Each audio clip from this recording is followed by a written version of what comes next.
Manusia tukar gandum dengan ternak di jalan. Tak ada angka, hanya janji dan genggaman tangan.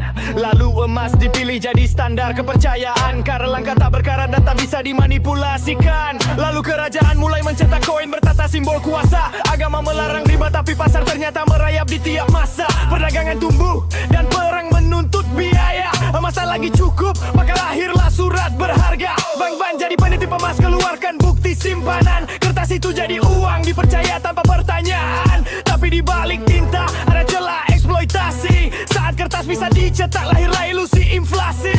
Sejak itu juga uang bukan sekadar logam dan logika, tapi alat kuasa mengatur rahim ekonomi dunia. Uang bukan kertas, ya janji dan utang. Uang bukan emas, ya alat untuk menundukkan. Saat percaya digadaikan, manusia jadi barang. Saat nalar dinyalakan, sistem mulai goyang. Uang bukan kertas, ya janji dan utang.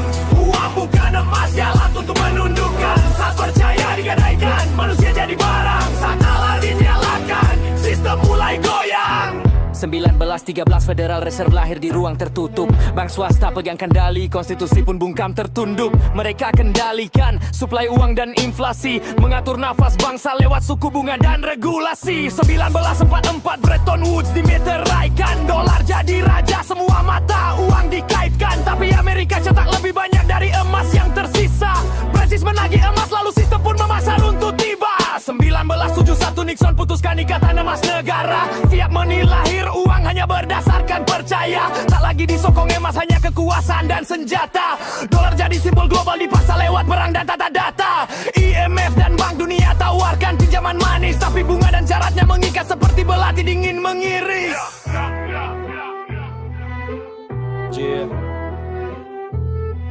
Kini uang jadi digit, tak lagi berbentuk kertas. Disimpan dalam server, dikendalikan pusat terbatas. Uangmu bisa dibekukan sistem jika kau menentang narasi. Saldo hilang dalam algoritma CBDC. Data jadi mata uang baru, privasi dijual ke pasar. Kita bukan warga, hanya statistik yang bisa ditakar. Bank tak butuh emas, hanya login dan sidik jari. Rantai digital mengganti borgol besi di abad ini. Mereka ciptakan nugat, cipta krisis, cipta solusi. Lalu bilang kami penyelamat sembari rebut demokrasi. Tapi kesadaran bangkit di tengah suara sunyi. Rakyat tahu uang hanyalah kontrak fiksi yang disetujui. Jika uang mereka senjata, maka nalarlah perlawanan. Karena sejarah uang juga sejarah perbudakan dan kebangkitan.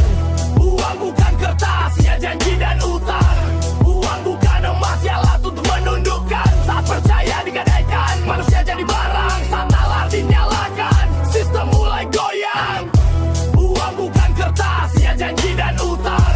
Uang bukan emas, ya alat untuk menundukkan. Saat percaya digadaikan, manusia jadi barang. Saat nalar dinyalakan, sistem mulai goyang.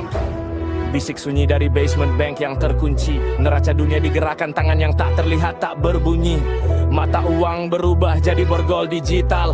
Kita tunduk tanpa senjata, hanya lewat sinyal. Nama-nama mereka tak tertulis di buku pelajaran. Rothschild, Warburg dan Morgan penguasa perdaran. Jika emas yang kau simpan bisa mereka larang, apa arti merdeka bila nafasmu diukur dalam pinjaman? Ini bukan teori, ini catatan sejarah yang dibungkam. Uang tak pernah netral, ia adalah doktrin. Ia menentukan siapa yang berdaulat dan siapa yang hanya statistik dalam sistem. Bila uang marah dama baru, perkesalan adalah penghujat pertamanya. Dan aku adalah api yang membakar altar itu perlahan. Uang bukan kertas.